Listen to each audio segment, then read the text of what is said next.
Hello, this is your host, Christina from Savvy Radio. Thank you for joining us for our Heartbeat of the World video series, where we're bringing you some of the top experts around the globe to talk about some of the greatest challenges facing our country and the world. Our guest today is Dr. Marvin Marshall, America's leading expert in reducing stress that is so prevalent in work relationships, schools, and homes. He is the author of numerous books and today shares his wisdom on how we can all reduce stress in our lives. Find out more at withoutstress.com. Hi, Marv. Welcome to Savvy Business Radio for our Heartbeat of the World video series. I'm so grateful you could join us. You're going to be talking today about one of this very important topic that we've had on our show before, but we've not quite had a doctor on to talk about it, and it's quite important. Some of the things that cause some of the greatest illnesses in our lives, from cancer to diabetes and all the other assorted diseases, is stress. Starts with stress, and you've written a wonderful book, Live Without Stress. What led you to writing and focusing on stress in particular? I'm curious about that. Well, I started off primarily an educator, although I have spent time in business and have a master's in business administration. I returned to the classroom after 24 years as a teacher on all levels, elementary principal, secondary principal, both middle school and high school principal, and director of education. After being out of the classroom for 24 years, I wanted to spend my last few years in the profession and doing what I enjoy most, which is classroom teaching. And so I discovered so many things that teachers are doing that are unproductive and really counterproductive, and they don't even realize it. Wow. I can go into this later on, and parents do the same thing. At any rate, and so I decided that rather than aiming at obedience, I want to empower the young people. The vast majority of the teachers do not realize that they are in the relationship business and in the motivation business. And so I developed a program which is now used around the world. And so I finally decided, well, I should write this book. And the book is entitled Discipline Without Stress, How Parents and Teachers Promote Responsibility Learning. As far as I can determine, it is the only program around. It's an actual program where the adult always stays in control without using coercion. And there's one chapter in the book on parenting, and a number of teachers says, Marv, would you please write a book just on parenting? Yeah. And so my parenting book is entitled Parenting Without Stress, How to Raise Responsible Kids While Keeping a Life of Your Own. And then I decided my principles are really universal, and stress is consuming so many people's lives in a negative way. Why didn't I write a book on stress? So my newest book is entitled Live Without Stress, How to Enjoy the Journey. And the whole idea is learn how to control your mind. If you master your mind, your stress will be significantly reduced.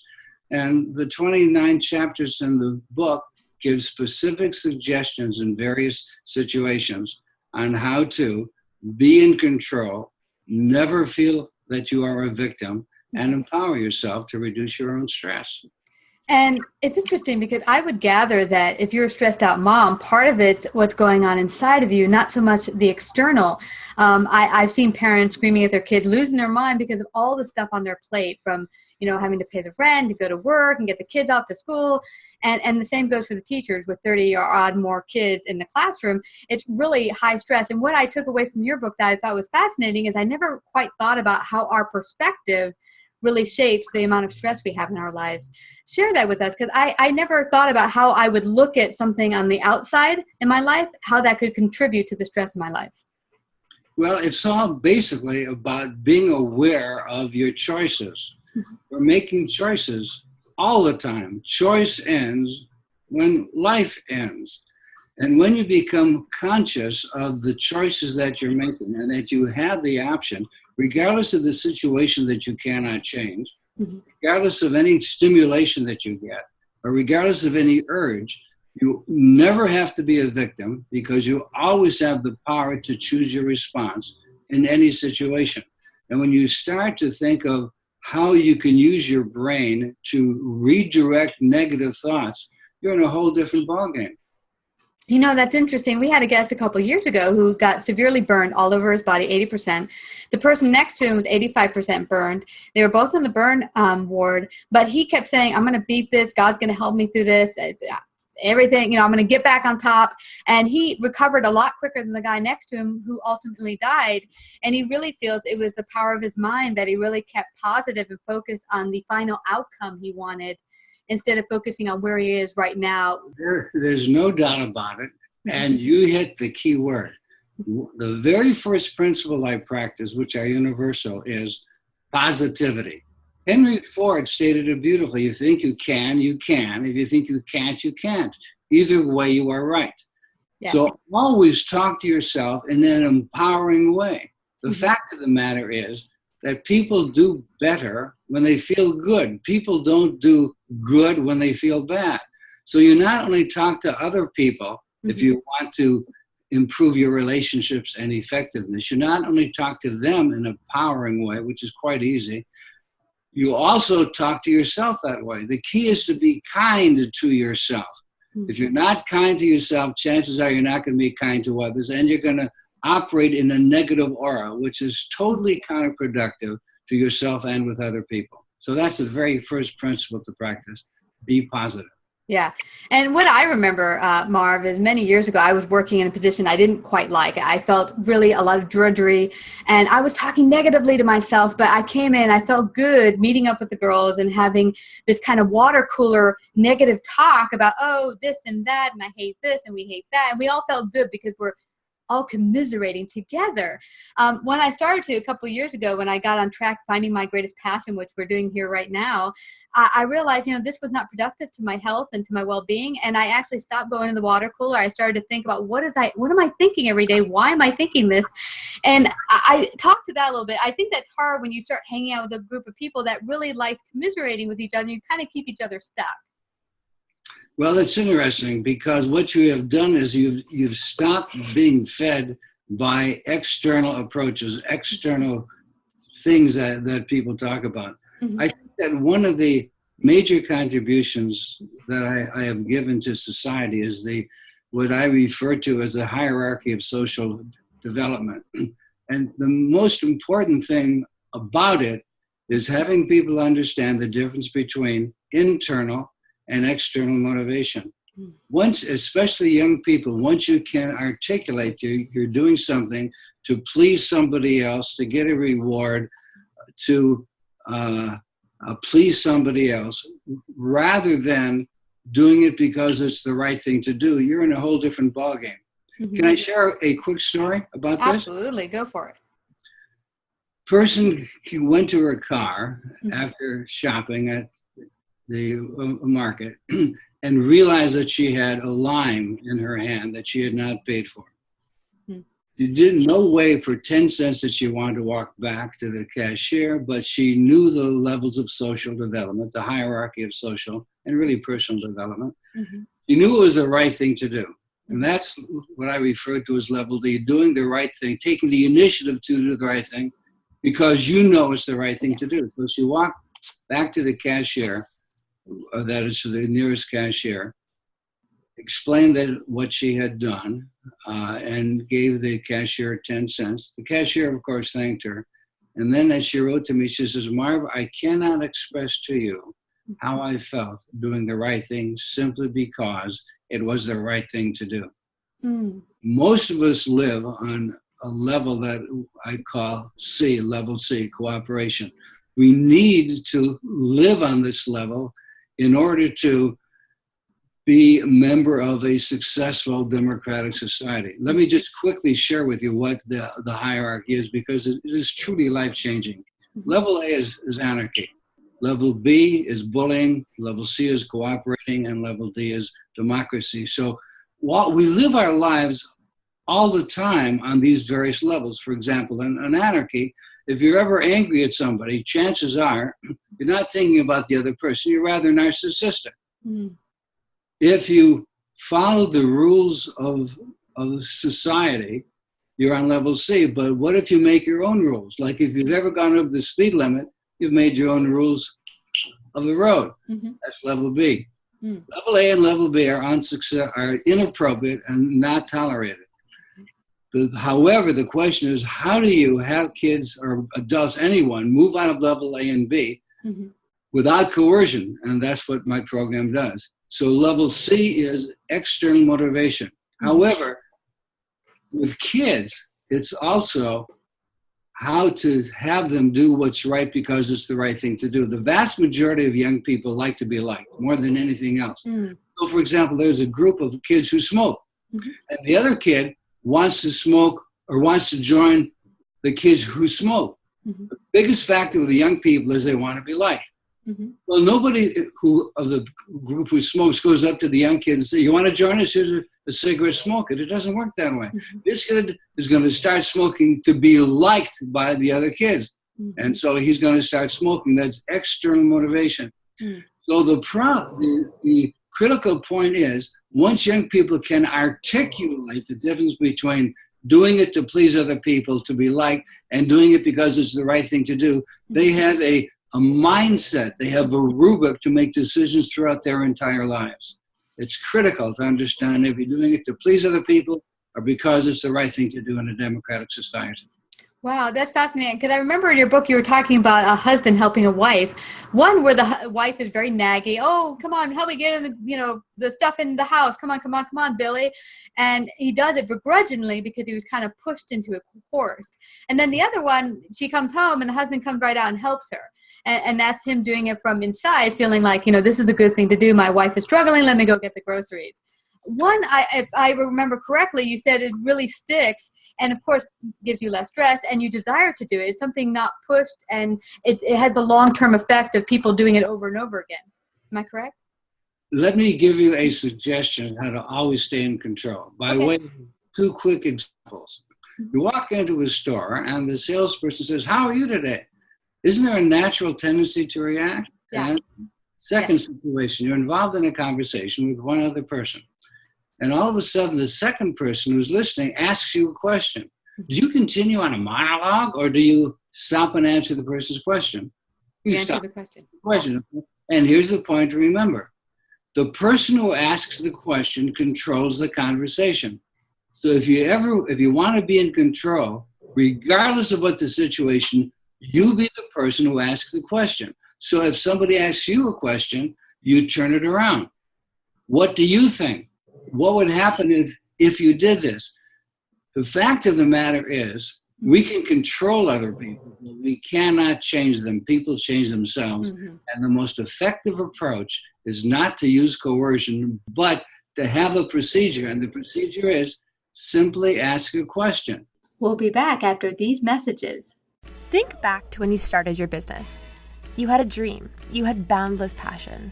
You wanted to create something different. There was a problem, and you were going to solve it. Being an independent retailer is rewarding, but challenging, and there's a lot more to it than you ever imagined. Well, Lightspeed is here to help.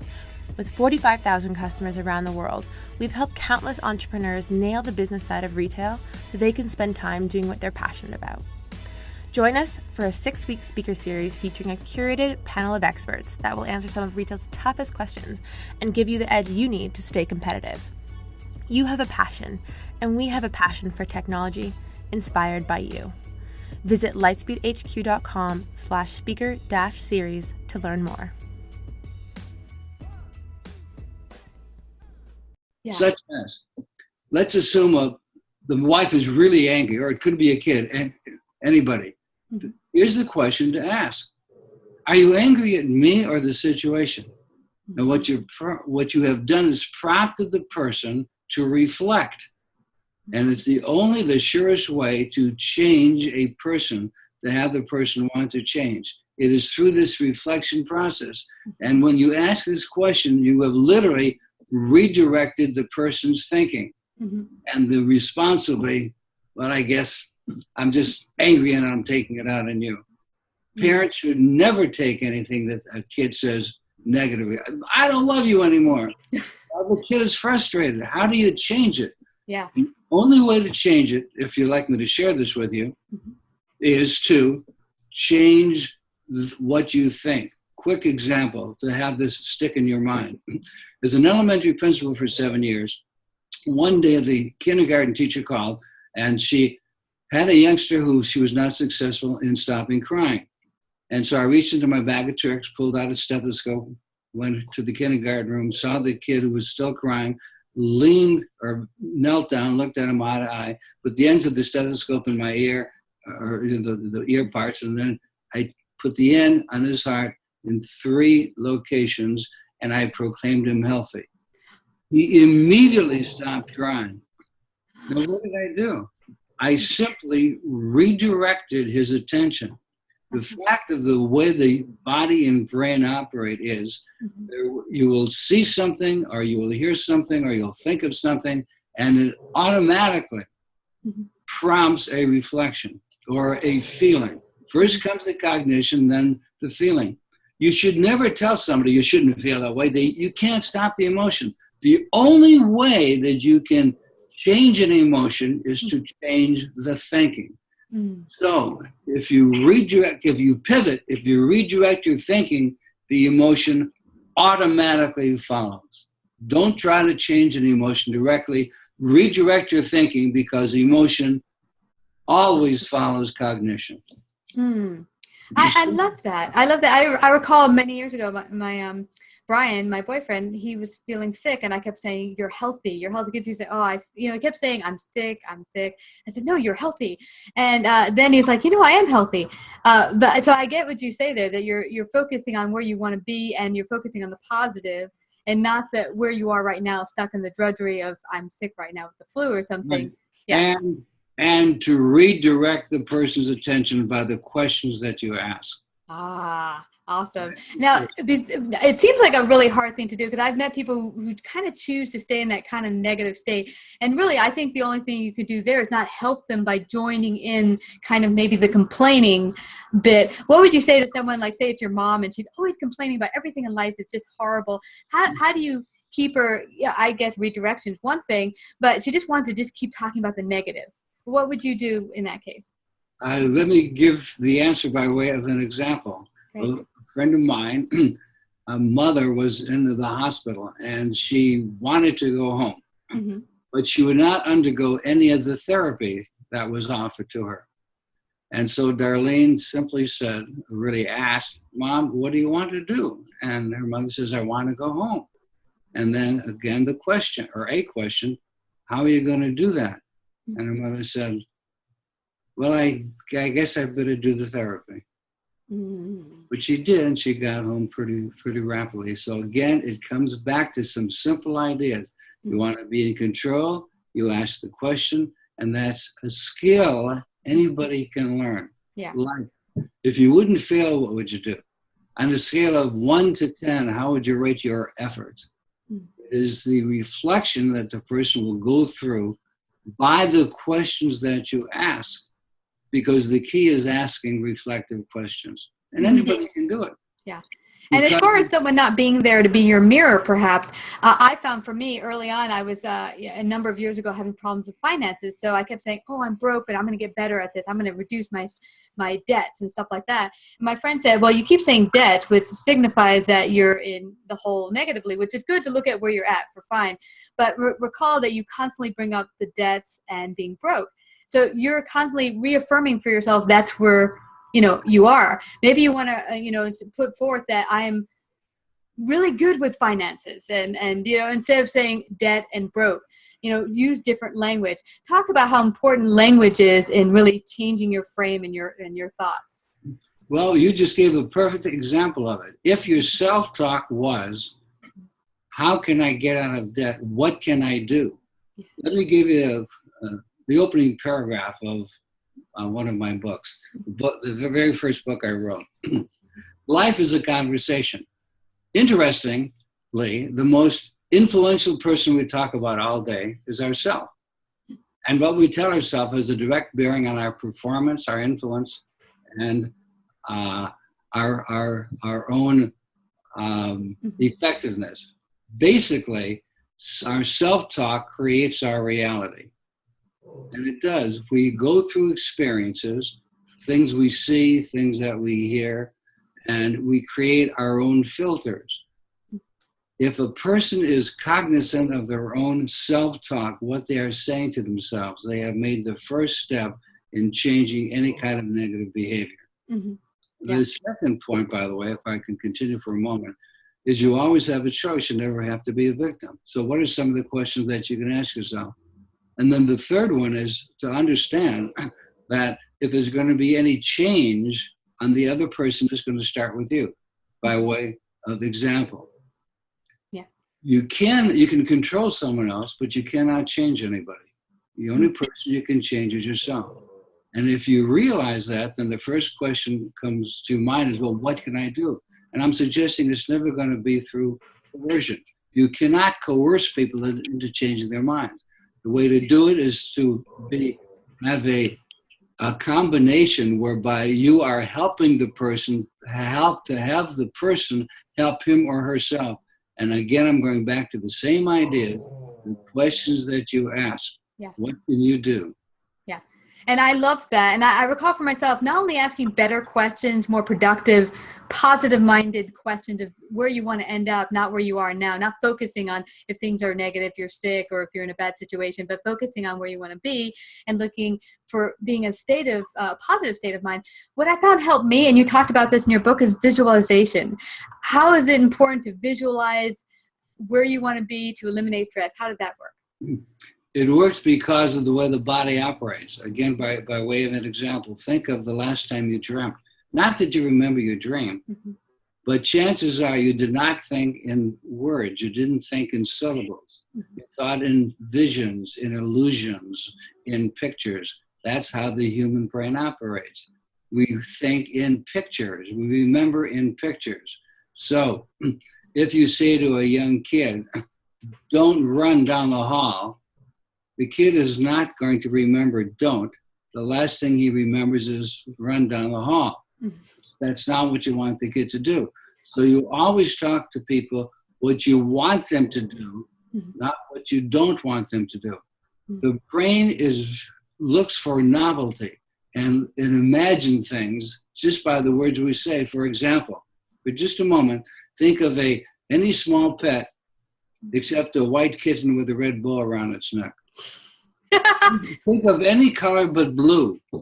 You see how the mind operates. Yeah. So you always want to talk to yourself and to other people of what you want them to do, never what you don't want them to do. Yes.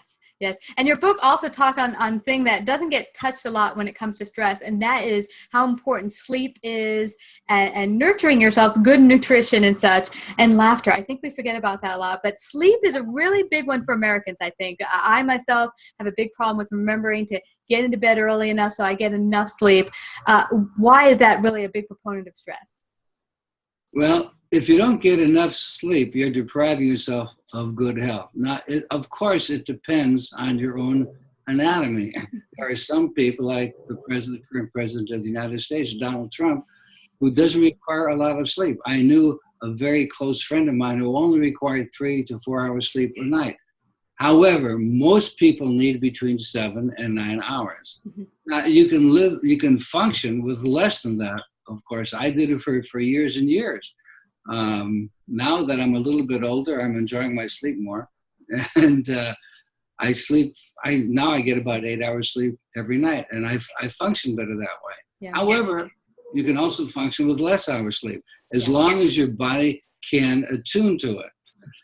The 3 critical things I believe to live a long, healthy life is you've got to exercise your body. So many people today are undergoing stress that don't even realize it because they're spending much of their time sitting or looking at a computer. Sitting is the new smoking. Wow. The body is made to move. So what I do, I have my computer on an elevated stand, which periodically I can lower. But every 15 minutes, I will move around. The body is made for movement. It's some kind of exercise also. Number 2, good nutrition. People have said for years, you are what you eat. Let me give you a little philosophy about dieting. I don't believe in diets. And the reason why I don't believe in diets is as long as you feel you are on a diet, you automatically are going to focus on it And food becomes the realm that you're spending most of your thinking. How do you get away from that? Simple. Decide what you're going to eat, healthy food, when you go off the diet. And then that's what you eat. And then if you want to reduce your weight, that's exactly what you do. You decide what you're going to eat after the diet. Mm-hmm. So you don't have this problem of focusing on food all the time. And then the third thing, again, we talked about is sleep. Those are the three characteristics of good health. And of course, as I mentioned in the book, the introduction to the book, the actor, George Burns, the humorist, George Burns said, if you ask, because he lived to be 100, if you ask me what it would take to live this long, I'd say, don't stress. Stress affects everything about your body. Yeah. Including diseases which people get from stress. Yeah, absolutely. And I love that you mentioned the fact that not only eating well, but the diet, because there will be times where I say, okay, I need to take a review of what I'm eating, and because I'm not feeling quite well. So I decide, okay, from now on, I'm going to eat better. It doesn't, sometimes I don't stay on the wagon forever. I get off and have some pizza or garbage. But the point is, I just decide this is what I'm doing. And people are, oh, you're on a diet. Nope. This is a lifestyle. This is not a diet. I don't like the word diet. It's like a 4-letter word here. Well, let me give you a recent experience I had. I developed a thing called rosacea.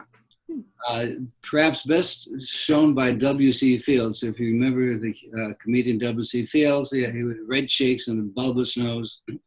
That's the effect of rosacea. I have had wine for dinner for 50 years. And then when I no longer had a daytime job, I would have wine for lunch also. But what happened is the blood corpuscles over here start to turn red. And so if I drink red wine, for example, my cheeks will brighten up. Now, I have a very mild case of rosacea. Some people have horrible types of this disease, primarily spurred on by alcohol. I stopped drinking alcohol. On occasion, I'll have a little bit of champagne, but I no longer have red wine or any wine for dinner. Is it a sacrifice? No, it's not a sacrifice. Why is it not a sacrifice? Mm-hmm. Because my mind says to me, this is going to be in your own best interest. I mean, I smoked cigars for 35 years. I love them until I developed some kind of taste on my tongue got very, very sensitive. And I said, Marv, this is the first idea you're getting. You don't want to die of mouth or tongue disease, as former President Grant did. Mm-hmm. So what you do is you play with yourself. So, for example, again, regarding food, if I ever have any salad dressing, I do it at the very end, and I only use a very little salad dressing. I can taste lettuce because I'm not using any other thing on it. Your taste buds become sensitive. So let me repeat something I may have said also. When I ever autograph a book, I say, master your mind and enjoy. That's how you're going to enjoy life, if you master your mind, because you can. It takes a little effort, of course, but speaking about the book, it's all laid out in almost any category of life, how you can master your mind and reduce your stress. It's great. It's incredible, Marv. Because I recall a number of years ago, I didn't like vegetables at all. I had a boss that said, go out and get me a salad every day. I was like, how could you eat this?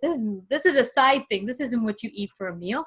And I tried it one day, and then I started getting her salads every day. I started getting me a salad, and I'm like, well, these veggies are pretty good. But it's really getting your mind used to, like, this is really pretty good. Getting your mind used to a whole new way of looking at things, perspective, in the beginning of your book. So everyone, please go to get Marv's book today, Live Without Stress. And how can they go get your book and find out more about you? The easiest way is to go to my website, withoutstress.com.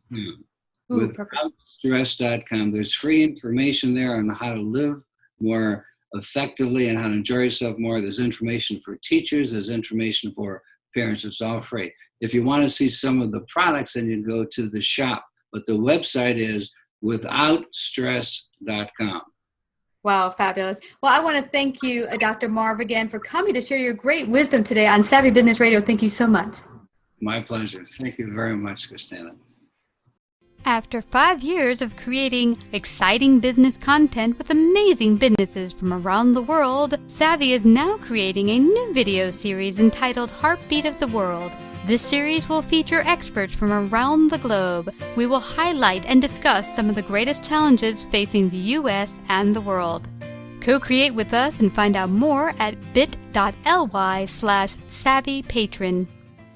Savvy Business Radio and runs in syndication on 8 AM/FM stations nationwide, including iHeartRadio and 6 podcasting platforms. To find out about our paid sponsorship opportunities or to become a guest and find out how we can help you get your message out in a bigger way, call 732-474-7375 or email Christina@savvybusinessradio.com.